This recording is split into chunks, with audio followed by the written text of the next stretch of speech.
The web of life. Let me try from the first to indicate the point that we're aiming at. The point is this, that human consciousness is at the same time as being a form of awareness and sensitivity and understanding, it's also a form of ignorance. The ordinary, everyday consciousness that we have leaves out more than it takes in. And because of this, it leaves out things that are terribly important. It leaves out things that would, if we did know them, allay our anxieties and fears and horrors. And if we could extend our awareness, you see, to include those things that we leave out, we would have a deep interior peace. Because we would all know the one thing that you mustn't know, you know, according to the rules of our particular social game. The one thing you mustn't know, that's really not allowed, that is the lowdown on life. And the lowdown, on the one hand, means the real dirt on things. But the lowdown is also what is profound, what is mysterious, what is in the depths. And there's something left out. And our everyday consciousness screens this out in the same way that when you say you have weaving, you have, say, on this rug here in front of us,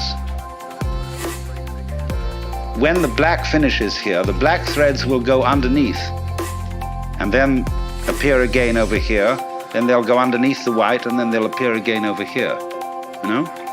So that the back will be the obverse pattern of the front. Now, the world is like that. Our sense organs are selective. They pick out certain things. They're receptive. For example, we have a small, small band of what you might call a spectrum of light, of sound, of tactile sensation, and so on, to which the human organism is sensitive. But we know that outside that small band, there is a huge range of vibrations to which we have built instruments that are sensitive. Things like cosmic rays, ultraviolet rays, gamma rays, hard X-rays, so on. They're all outside the band of our spectrum. And obviously, there are things that are outside the range of our instruments. We may build new instruments someday which will evoke, bring into our consciousness other orders of vibration altogether, but yet, as yet, we don't know about them. So you could imagine, you see, the universe is a vast, vast system of vibrations and has infinite possibilities. All these vibrations, you know, are like the strings on a harp. And the harps that the angels are supposed to play in heaven are really this huge possibility. See, when you play the harp, you select strings. You don't play all the strings. It's stupid to just run your finger along the whole edge of the harp, back and forth, and go. What you do is you pick out with your fingers, select, just like on the piano, you don't go brrrm. You pick out certain notes, and these make the patterns. But at the same time as you pick out, you reject what you don't pick out. But it's all there, constituting a fundamental continuity, the kind of continuity of the thread as they go to the back of the woven material and make up the obverse of the pattern that's on the front. Now, the question that is absolutely basic for all human beings is, what have you left out? You see?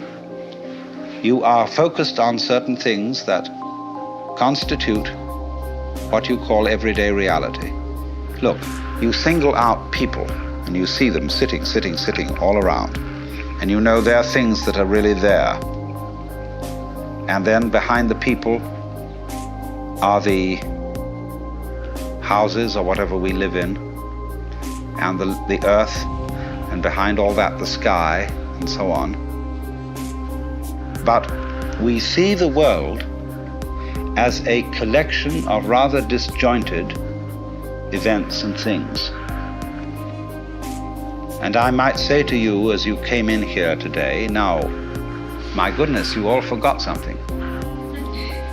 What did you forget? And you think, my goodness, did I put my pants on? Did I wear a sweater? Did I put my glasses and my hair on, or my wig or whatever? And no, it's none of that. Well, something you forgot. See, everybody's forgotten something. You left it out. You just missed it. See? And so I can bring this out, what you've forgotten, if I ask you, who are you? Well, you say, I'm Paul Jones, or whatever your name happens to be. I say, oh, no, don't give me that stuff. Who are you really? And you think, whoa, of course, I'm just me. No, don't give me that. I don't want to hear all that nonsense. You're playing a trick on me. Really, deep down, who are you? I don't know. Well, that's the thing to find out. That's the thing that's been forgotten. See, that's the underside of the tapestry, the thing that's been left out.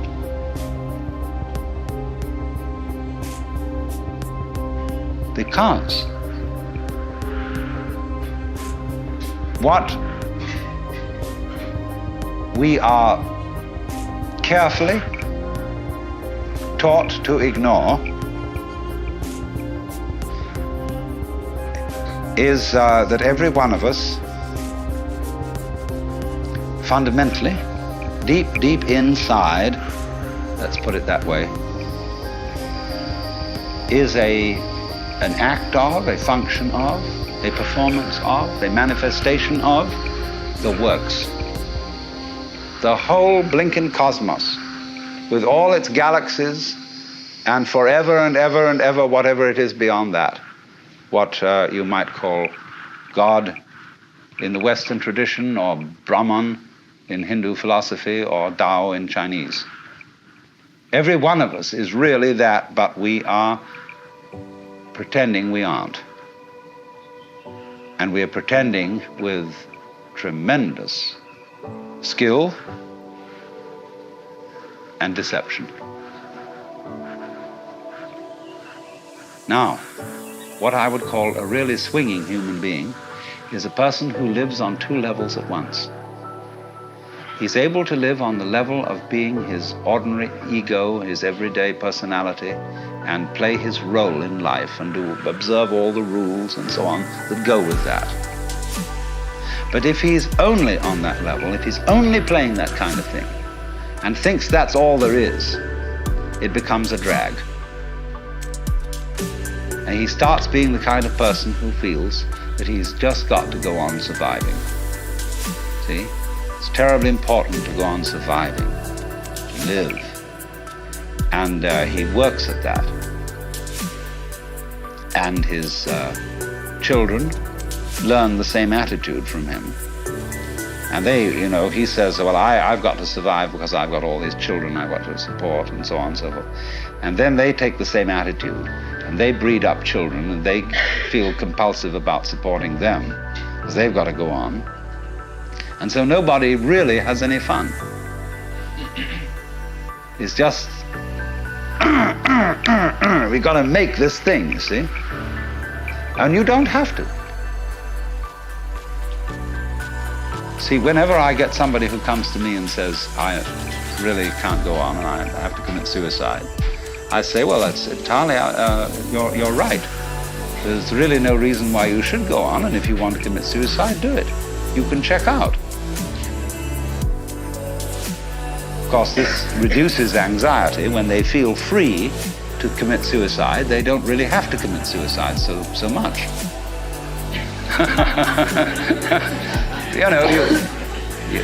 You can commit partial suicide.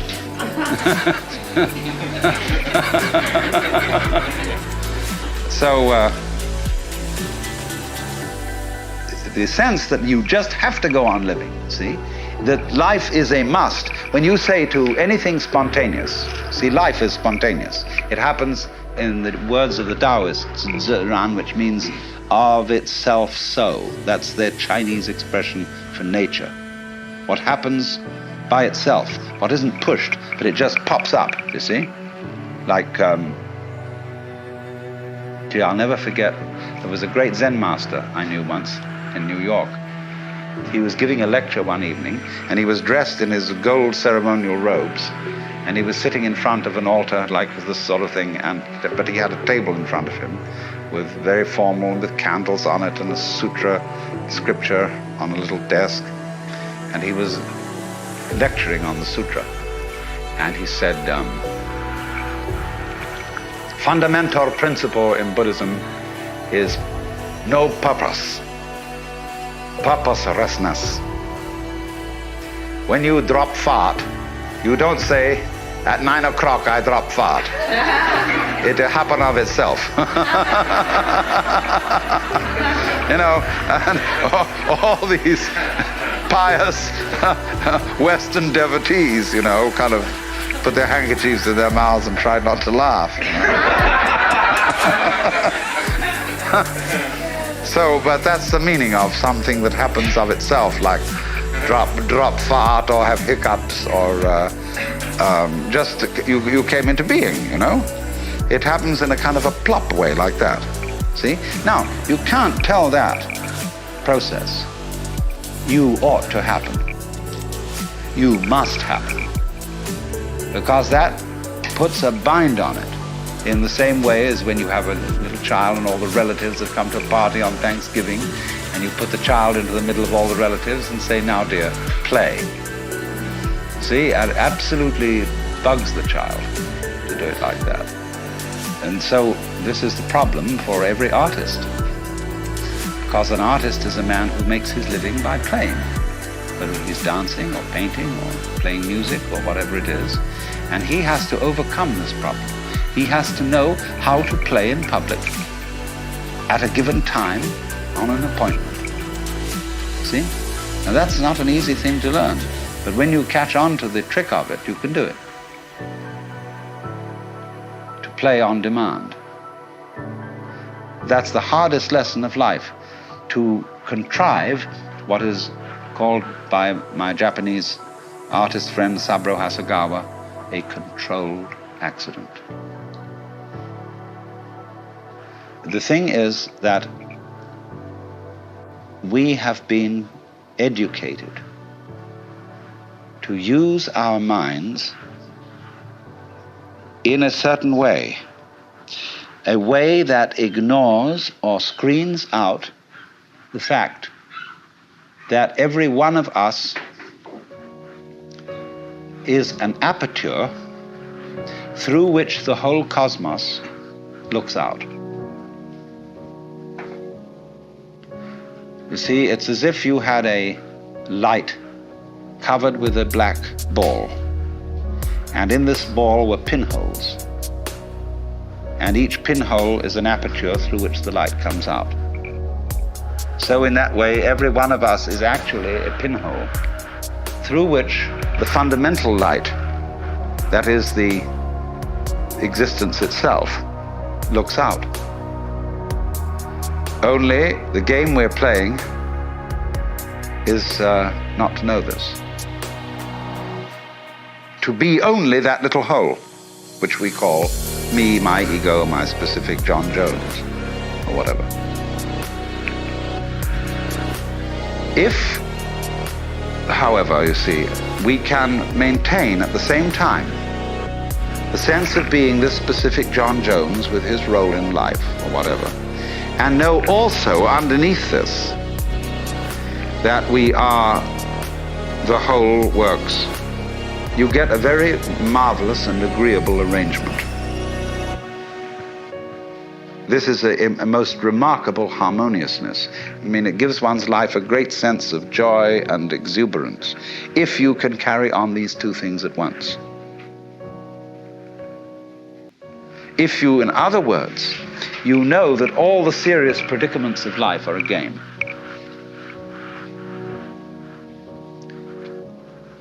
Now, I want to put it two ways.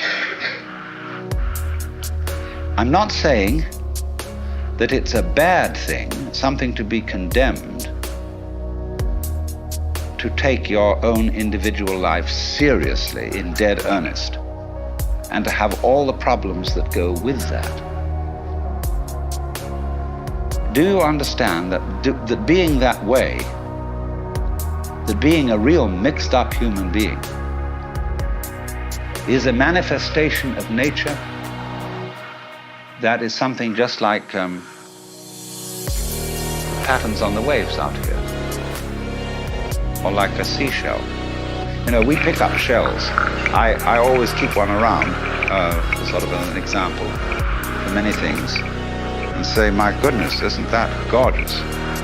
There's not an aesthetic fault in it anywhere. It's absolutely perfect. Now, I wonder if these fish look at each other's shells and say, don't you think she's kind of fat?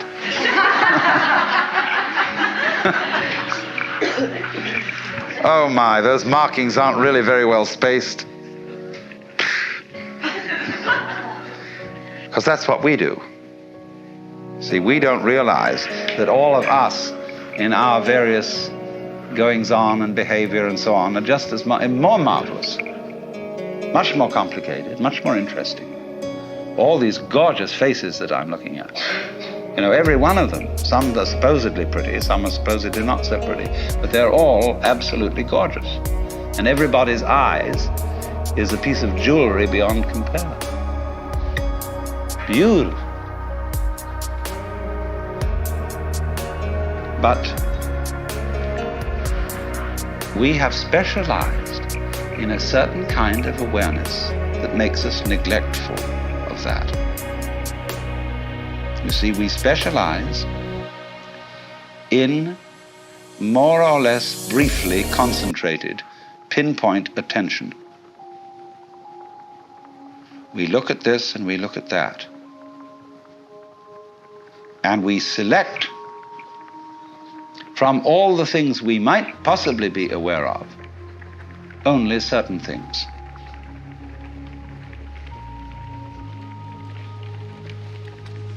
And as a result of that, we leave out of our everyday consciousness, generally speaking, two dimensions of experience. One, amazing beauty of experience that we never see at all. And on the other hand, the very deep thing, the sense of our basic identity, unity with, oneness with the total process of being. See, because we are staring, as it were, at certain features of the landscape, we don't see the background. And because we get fascinated with, you know, I could go into details of this shell, as I said, and put myself in the mind of a conch or whatever it is that lives in this thing, and to say,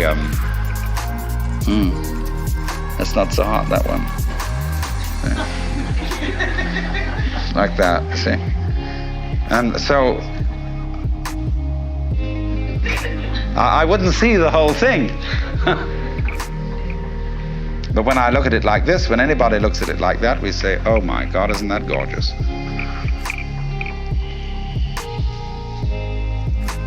Another way of talking about the web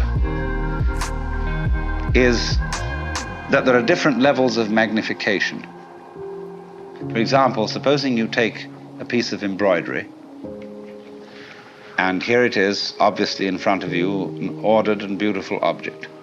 Then you take out a microscope and you look at the individual threads.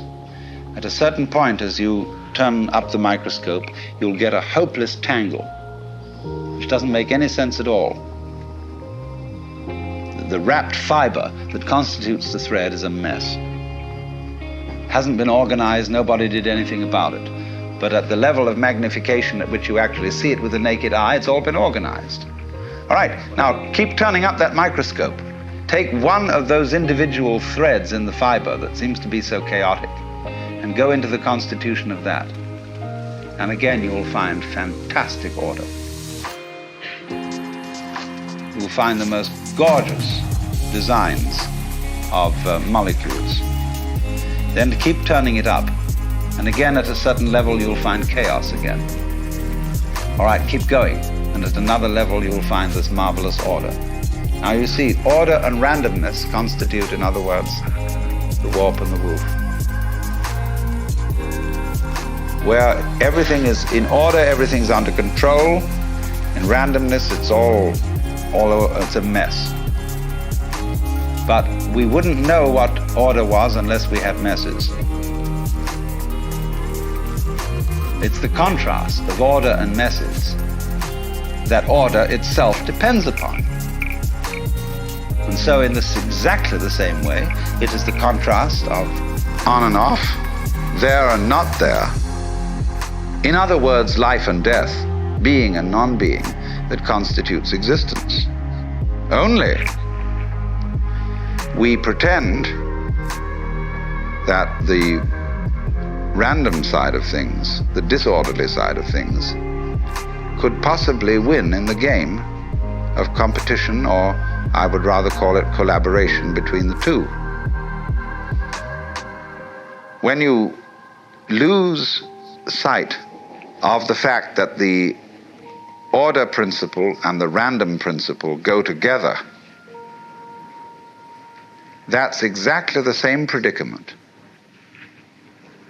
as losing sight of the fact that all individually delineated things and beings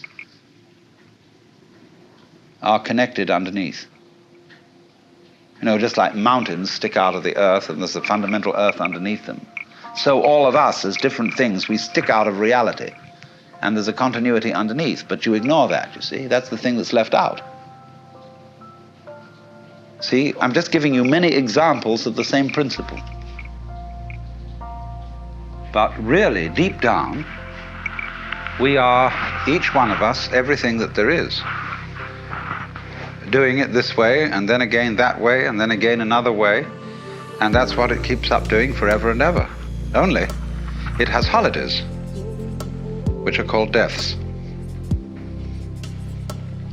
You know, in the story of the creation of the world in the Bible, God works for 7 days and rests the seventh. It's necessary to have a holiday. Holiday is holy day. And the Sabbath for the Jews is Saturday, for the Christians is Sunday, because Saturday is the last day of the week, but Sunday is the first day of the week. And it's a slight difference of alteration between a Jewish temperament and a Christian temperament. Some people like to take the holiday and then do the work. Other people like to do the work and then take the holiday. And since the Jews do the work first and then take the holiday, they're always a little up on the Christians in business.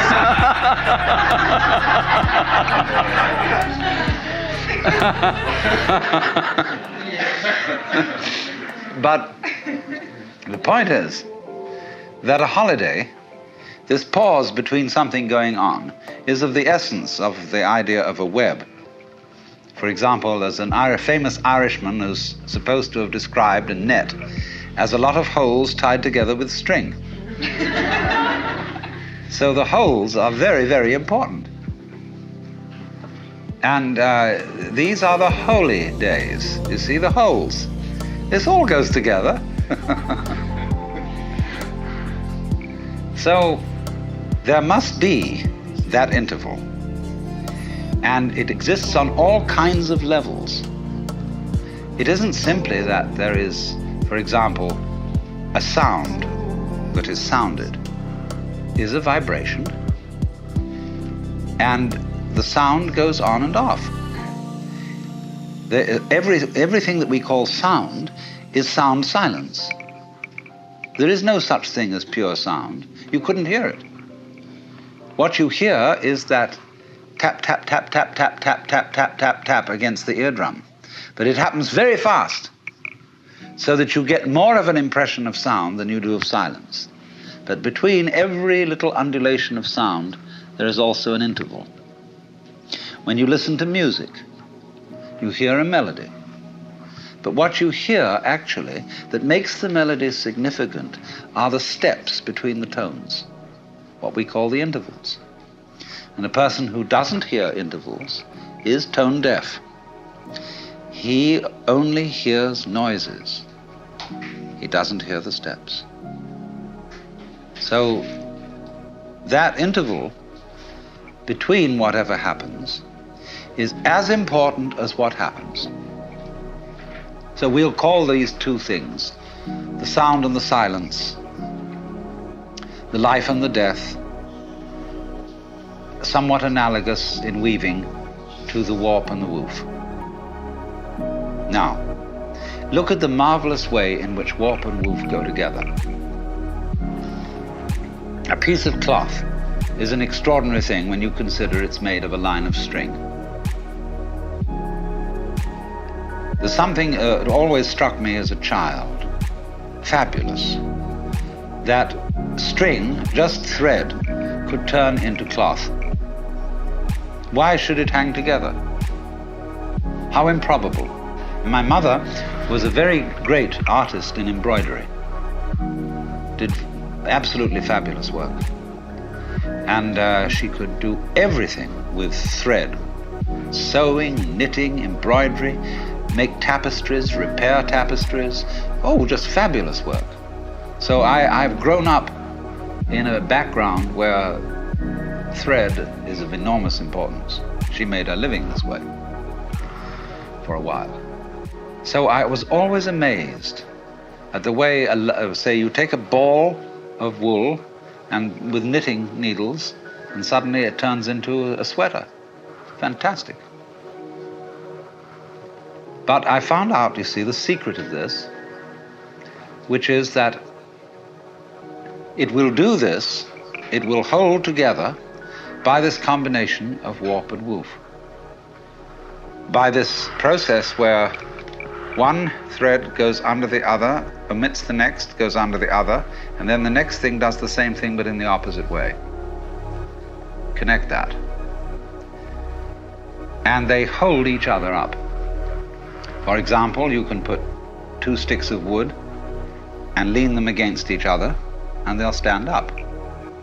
You know, the Chinese character for man looks more or less like that.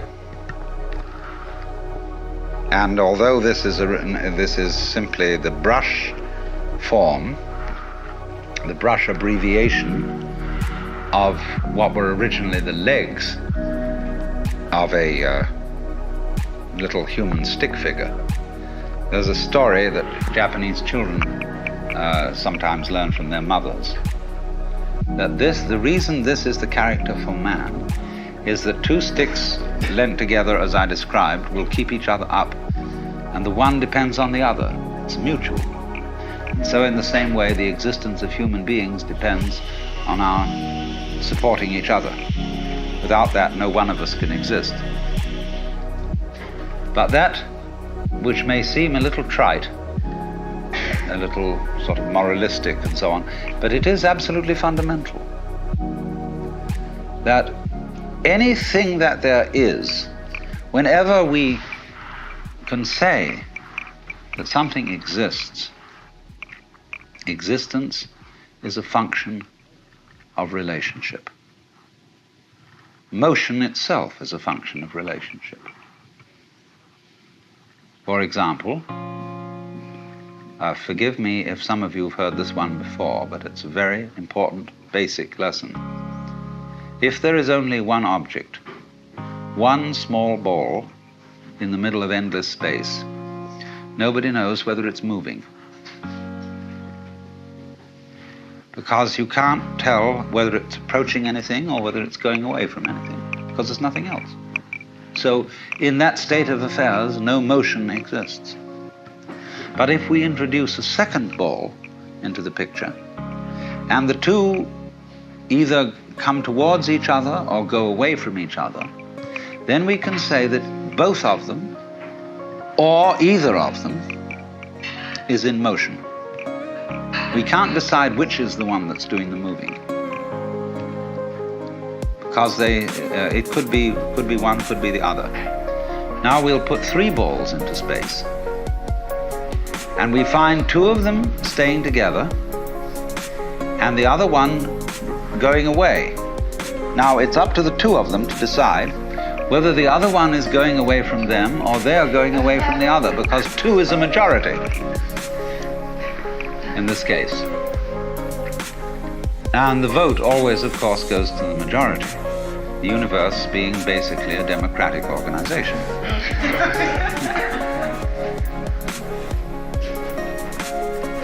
And so it goes. Now, once you've got that, you can see that motion is a form of relationship.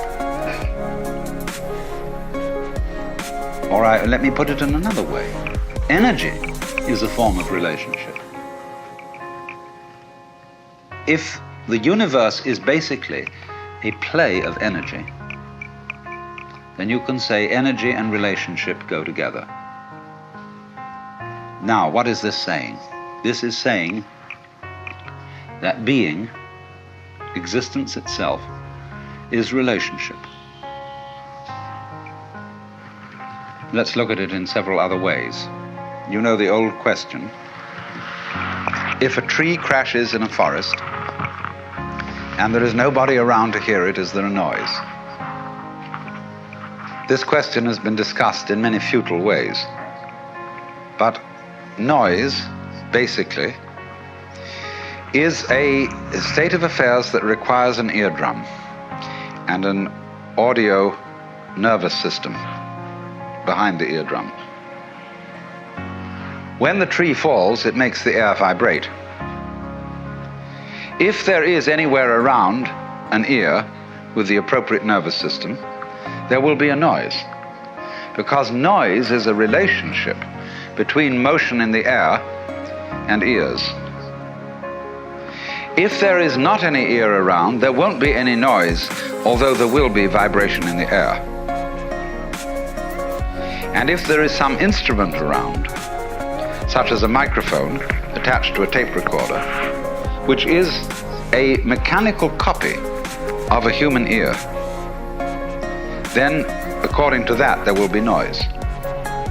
There will be a vibration. In the same way, let's suppose the sun sends out light into space. Now, the space surrounding the sun will be black darkness, as if there were no light in it, unless a planet happens to float by. When a planet floats by, there will be light. In the darkness. But if there isn't anything to relate to the sun in that way, then comes no light.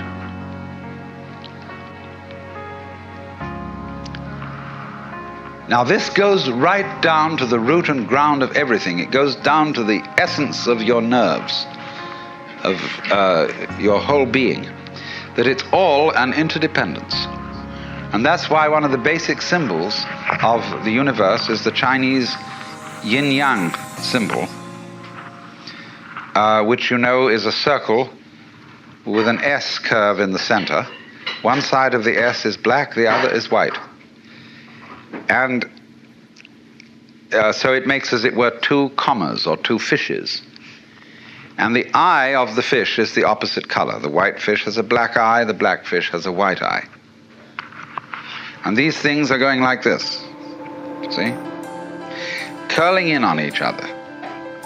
Now this thing is called a helix, and that is the fundamental form of the galaxies.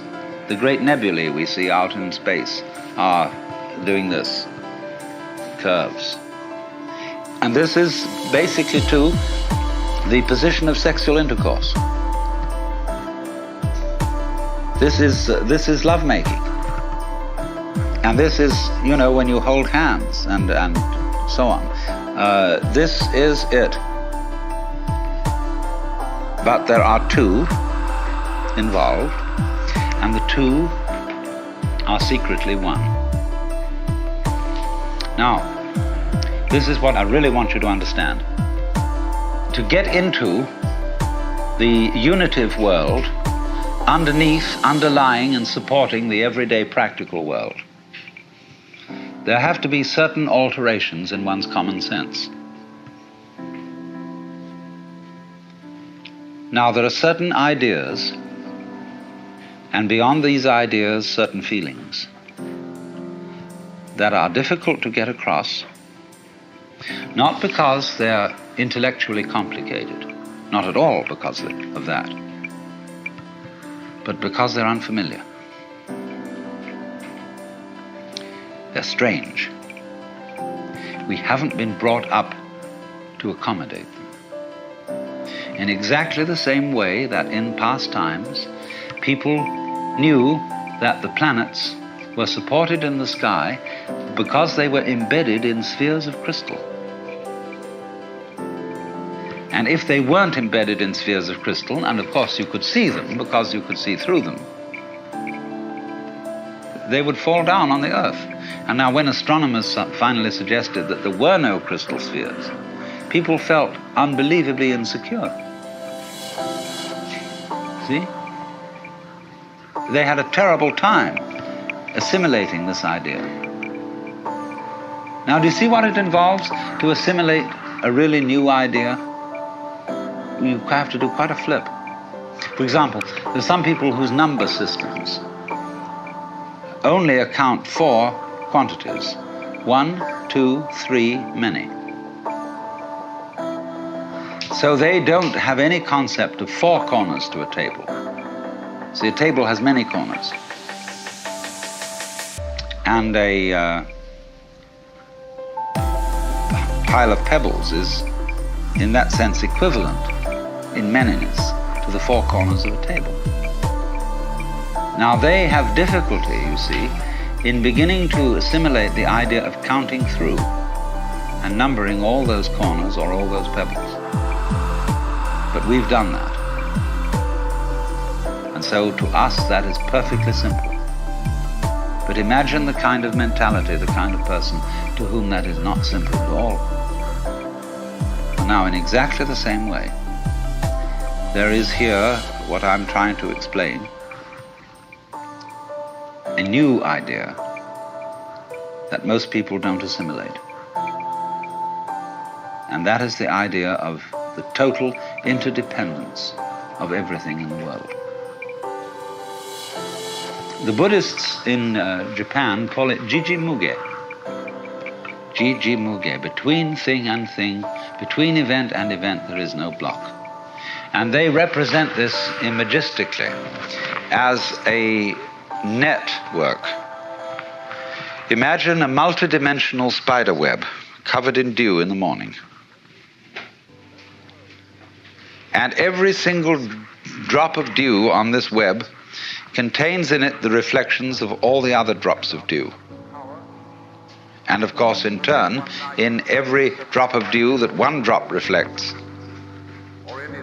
there is the reflection of all the others again.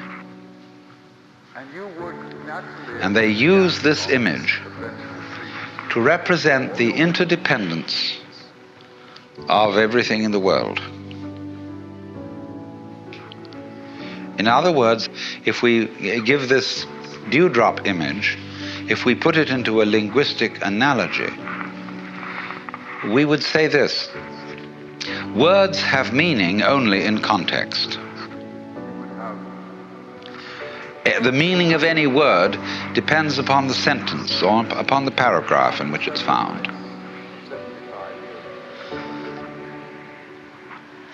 So that if I say, this tree has no bark, that's one thing. And if I say, this dog has no bark, that's another thing. So you see always that the meaning of the word is in relation to the context. Now, in exactly the same way, the meaning as well as the existence of an individual person, an organism, is in relation to the context.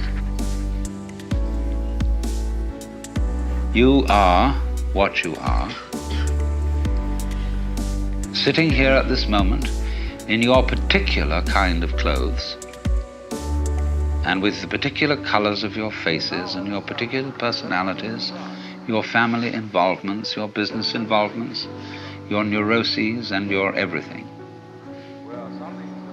You are that precisely in relation to an extremely complex environment. So much so that if, let's take for example this piece of wood that forms a support to the beam out here. Now believe me, this is true. You can see that has little nubbles on it and so on. If it were not the way it is, you would not be the way you are. The line of connection between what is, it is, and you are is very, very complicated. Also, we could say, if a given star that we observed didn't exist, you would be different from what you are now.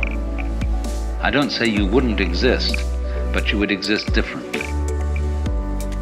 But you might say the connection is very faint, is something that you don't ordinarily have to think about.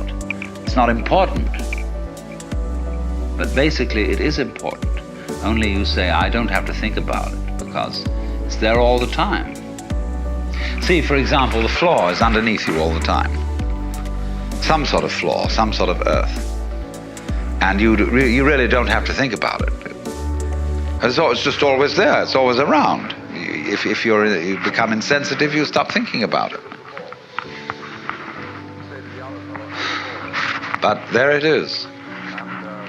And so in the same way, our subtle interdependence with, mind you, it's not just our plain existence, it's the kind of existence we have is dependent upon all these things. Also our plain existence, but that gets way down. But the fundamental thing is existence is relationship. In other words, if my finger up here is all alone and the wind doesn't move and nothing touches it, it stops knowing that it's there. But if something comes along and does, immediately it's aware that it's there. So,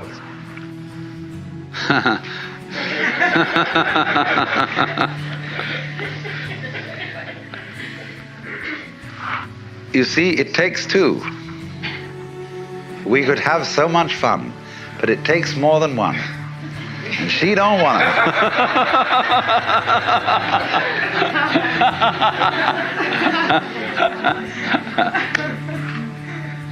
But in this way, you see, what we call duality, you can see, can't you, how duality is fundamental. It takes two. But duality is always secretly unity. Take the contrast between the words we use, explicit and implicit. They're very valuable words. What is explicit? What's on the outside? That's, say, how we come on publicly. Explicitly, we are thus and so. We have a fight. We're in competition, say, in business, explicitly. But implicitly, we've worked this out, that we've agreed in a secret way that nobody knows about, that this competition is extremely valuable to both of us. Take it politically, for example. Let's take the situation of Russia versus the United States. Explicitly, in public, this has to be a big fight. These two ways of life, these two ideologies are opposed. They say, no, we are... But behind the scenes, it's all been carefully worked out. You bet it has. That this opposition has to happen. Because our economy depends on it. And their economy depends on it. And everybody knows this who's smart. But there are a lot of people who get taken in by the propaganda, and they should be taken in because that makes the thing work. It's crazy. But that's the way it goes. And everything works this way. There is, for example, when swans start to mate, they're not sure what they're supposed to do. And they begin to fight. I had a long talk about this with C.G. Jung. He lived on the edge of Lake Zurich, and he had a little summer house right on the water's edge, and there were many swans there.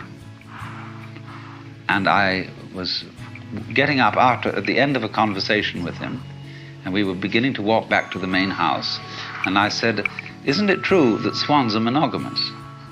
And he said, "Yes, they are." He said, "Do you know, I have had most interesting relationships between these swans and many of my female patients who thought they were homosexual." I mean, Jung wasn't a sexual snob. I mean, he understood all the legitimacy of all kinds of sexual variations. But he said it has been a point of departure for our discussions. And he said it's a very funny thing that when they begin to mate, they start fighting. And they don't know what it's all about, and then suddenly the fight turns into lovemaking. So that's what I mean. Underneath opposition, there is love. Underneath duality, there's unity. That Tweedledum and Tweedledee agreed to have a battle. So, you see, here's that weaving principle. The things hold together by over, under, over, under, over, under, over.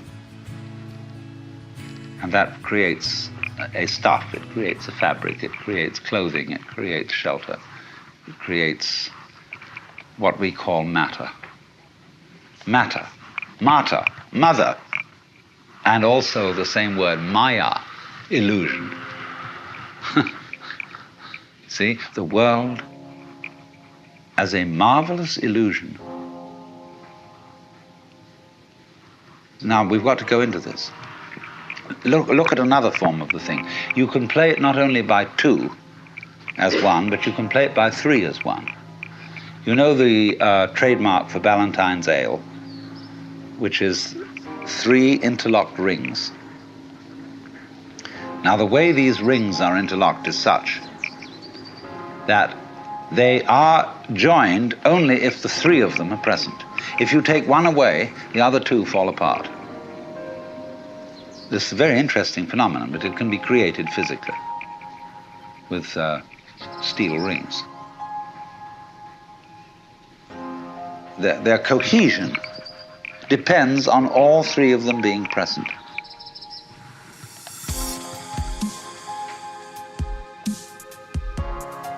Now, we have tried scientifically to understand the world and explain its mysteries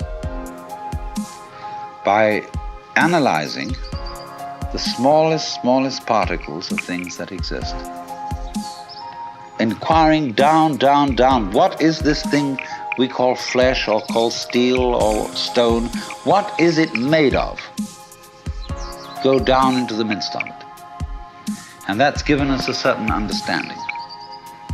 But only half of the understanding. Equally important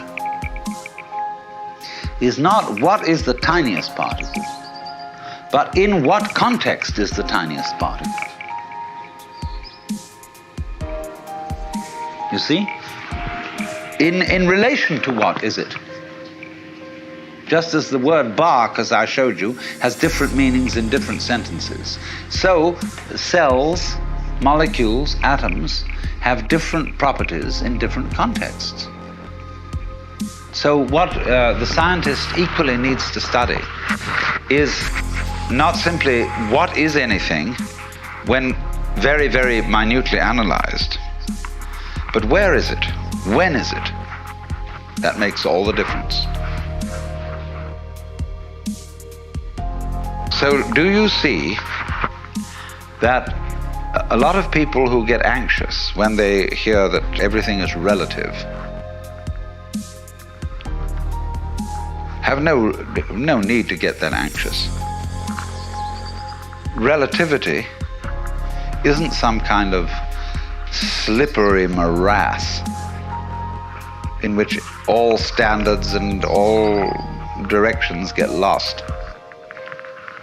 Relativity is really the soundest situation that there is. See, it's the one supporting the other. It's this thing. Do you know this? This is wonderful. X marks the spot. Imagine this going on and on. Supposing my finger were indefinitely long, both fingers, and they were doing this. See, they're just crossing each other. Now, on one side of it, it's a pair of scissors, and it cuts. What is it on the other side? Why, it's opening female legs, saying, please come in. This utter softness, utter receptiveness. On the other side, it's but on this side, it's please, please, please, please, yes. Welcome. And everything's based on that. See, it's this way. Sharpness, teeth, biting, spines, crab shells, all that kind of thing, you know. On the other side, it's the melting softness of life. See, they go together just like that.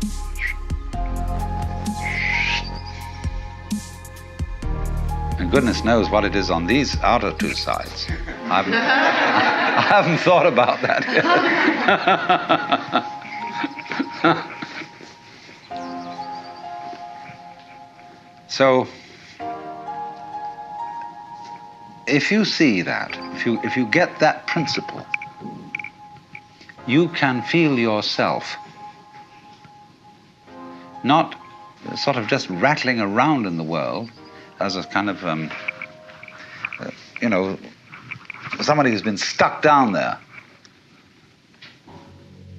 But you can feel yourself going on in absolutely exact relationship with everything around you. And this is very beautiful. It isn't just that you are here looking at what's out there, like you might be photographing it with your eyes. It's that if that there wasn't there, you wouldn't be here. The outside thing that you see and the inside thing that you are poles of the same magnet, or back and front of the same coin, and without one there isn't the other. That means, of course, then, that we are living in the midst of a world of animals, vegetables, minerals, atmospheres, astronomical bodies. It's highly intelligent. Its intelligence concentrated, crystallized in our brains. That's where it comes out, you see. In any field, let's take any field of forces, and we take a chemical solution. And at certain critical points in this chemical solution, the crystals start to form. And so in the same way, the total intelligence of this whole universe crystallizes in human brains. Also in other kinds of brains. That's where it really comes out. But it's the total intelligence of the whole field that does this.